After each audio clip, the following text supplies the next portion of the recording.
আসসালামু আলাইকুম প্রিয় বন্ধুরা। কিছু কথা বলার আগে দু একটা ছবি দিতেছি, এইগুলো আপনারা একটু দেখুন। আজকে এই কথা বলার কারণ হলো, আপনারা দেখতেই পাচ্ছেন, কথা বলার কারণ হচ্ছে বাংলাদেশের মানুষ আমাদেরকে আমরা নির্বাচনে ভোট দিব। নির্বাচন নিয়ে সারা বাংলাদেশে একটা তামাশা শুরু হয়েছে। সেটার তামাশা বলার কারণ হলো একটাই, আপনারা দেখতেই পাচ্ছেন এবার জনগণের কাছ থেকে টাকা নিয়ে অনেকেই নির্বাচন করবে। কিন্তু আমার প্রশ্ন হলো, জনগণের কাছে আপনারা যে হাত দুহাত পেতে দিয়েছেন, জনগণ কার কাছে হাত পেতে দেবে? তারেক ভাই, ফুহাদ ভাই, এরা যারা আপনারা টাকা নিতেছেন জনগণের কাছ থেকে, আগে পয়েন্টে কথা বলে ক্লিয়ার করেন যে আপনারা এই টাকাটা নিয়ে তাদেরকে কিভাবে পরিশোধ করবেন, পরিশোধ করার উপায়টা কি। যদি পরিশোধ সুন্দরভাবে করেন, আমরা বিগত দিনে আমার মনে হয় না বাংলাদেশের মানুষ আপনাদের কাছ থেকে 10 পয়সার কোনো উপকৃত হয়েছে। কিভাবে কিভাবে উপকার হয়েছে? আপনারা একটা জিনিস লক্ষ্য করুন, সারা বাংলাদেশে অসহায় দুস্থ মানুষের অভাব নেই, ক্যান্সার আক্রান্ত মানুষের অভাব নেই।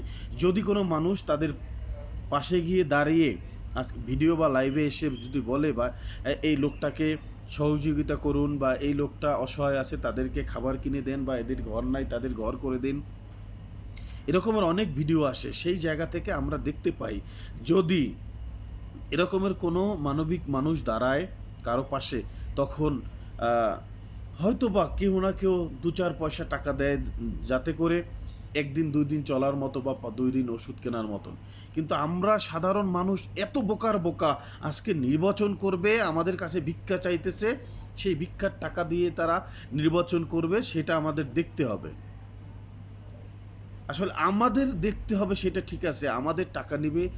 তারা যে টাকা নিতেছে, তাদের প্রতিশ্রুতির মধ্যে একটাই একটাই মাধ্যম বা একটাই কথা, সেটা হলো তারা সুন্দর দেশ গড়বে, নয়তো দুর্নীতি বন্ধ করবে। কিন্তু এটা একবারও বলে না যে আমরা আপনাদের টাকা দিয়ে সারা বাংলাদেশের অসহায় পরিবারের পাশে, দুস্থ মানুষের পাশে, ক্যান্সার আক্রান্ত মানুষের পাশে দাঁড়াবো, তাদেরকে সহযোগিতা করব যদি আমরা নির্বাচনে আসতে পারি, যদি আমরা সংসদ সদস্য হতে পারি। এই কথাটা কারো মুখ দিয়ে আমি শুনি না, আপনারা শুনছেন কিনা জানি না। তো এই নাটকের চেয়ে, এই যে আমি 2টা ছবি পোস্ট করছি, 3 ভাই, এই ছেলেটা ছোট, সেই ছেলেটার মাকে রেখে তার ওয়াইফ পর্যন্ত চলে গেছে, তাদের এখন ফ্যামিলি চালাতে খুব সমস্যা। আর যদি কারো বেশি টাকা হয়ে থাকেন, তাহলে সার্জারি করতে করতে 388 বার সার্জারি করার পরে তার ক্যান্সার আক্রান্ত হয়েছে, তাকে সাহায্য করুন। কারণ ক্যান্সার বা খুব দুস্থ রুগীদের চাইতে যারা ভিক্ষার হাত বাড়িয়ে দিয়েছে, হাত পেতে জনগণের কাছ থেকে টাকা নিয়ে নির্বাচন করবে, তাদেরকে দেওয়ার চাইতে এদেরকে দেয়া ভালো। যারা আপু, আপনাকে আমি ভালোবাসি, আপনাকে সারা বাংলাদেশের মানুষ এজ এ ম্যান হিসাবে অনেকেই ভালোবাসে। সেই জায়গা থেকে আপনার যদি গায়ে লেগেও থাকে, বা আমার কথায় যদি আপনার খুব খারাপ লেগে থাকে, তাইলে আন্তরিকভাবে আপনার কাছে দুঃখিত। কিন্তু আর যারা টাকা চাইতেছেন, তাদেরকে বলবো, দয়া করে এগুলো বন্ধ করুন, আপনাদের নাটকতা বন্ধ করুন। কারণ আপনারা হলেন বাংলাদেশের ভাইরাস। আপনাদের ভাইরাসত্বের কারণে আমাদের সামনের দিনগুলান, আমাদের প্রজন্মগুলান খুব খারাপের দিকে যাইতেছে, জনগণকে বোকা বানাইতেছেন। এগুলান বন্ধ করুন। আগে আপনাদেরকে প্রমাণ করুন, আপনারা জনগণের পাশে দাঁড়ান।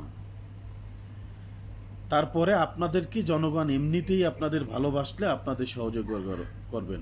ভালো থাকবেন।